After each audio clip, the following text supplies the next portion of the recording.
Les amateurs de vin, c'est sûr, ont dû avoir mal au cœur. Et à propos de vin, une croyance qui est à la vie dure, c'est la piètre qualité des cépages vendus en cubi. Ne dites d'ailleurs pas cubi, mais plutôt bib pour bag-in-box, un conditionnement qui a de plus en plus la cote et qui peut cacher parfois de très bonnes surprises.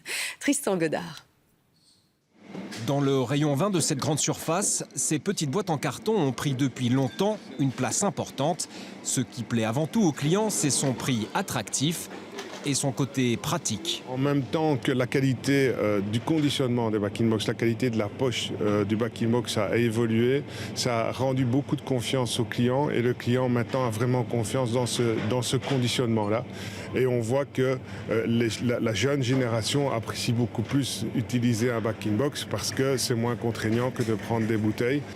En 15 ans, dans les grandes surfaces belges, les ventes de bib, autrement dit de bag-in-box, sont passées de 3 à 20%. Un succès grandissant et certains l'ont très bien compris, comme ce magasin huclois, ouvert depuis un an et qui vend uniquement du vin en carton. Je prends les deux. Mais au départ, j'étais plutôt blanc et rosé parce que, encore une fois, facile en contenu à mettre au frigo. Maintenant, je sais en plus que vous développez une gamme un peu supérieure également, notamment en vin rouge, et je crois que c'est attrayant. Car contrairement aux grandes enseignes qui proposent généralement des vins génériques et commerciaux, ici on mise sur des vins de terroir. Ce patron met en avant la qualité de son vin, histoire de casser l'image parfois bas de gamme des bag-in-box. Aujourd'hui, on a une clientèle qui a vraiment compris qu'on pouvait avoir du très bon vin en bib. Je veux dire. De grands noms nous font confiance. Jean-Paul Brun dans le Beaujolais. D'ici la fin de l'année, nous allons très certainement sortir un Côte-Rôtie aussi en bib.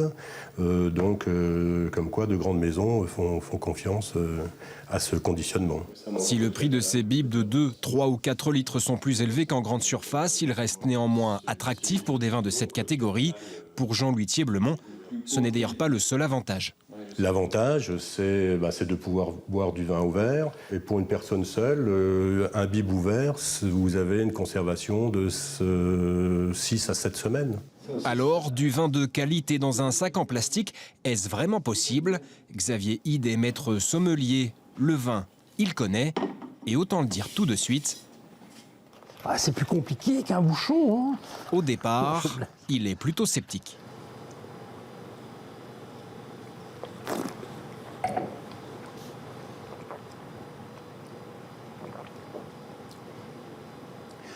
C'est bien sympa. C'est un vin qui est sur le fruit, qui n'a pas énormément de longueur, qui n'a pas trop de tanin, qui a un peu d'acidité. Donc, si vous goûtez le vin, vous allez voir qu'il y a un poil de sucrosité également sur le vin.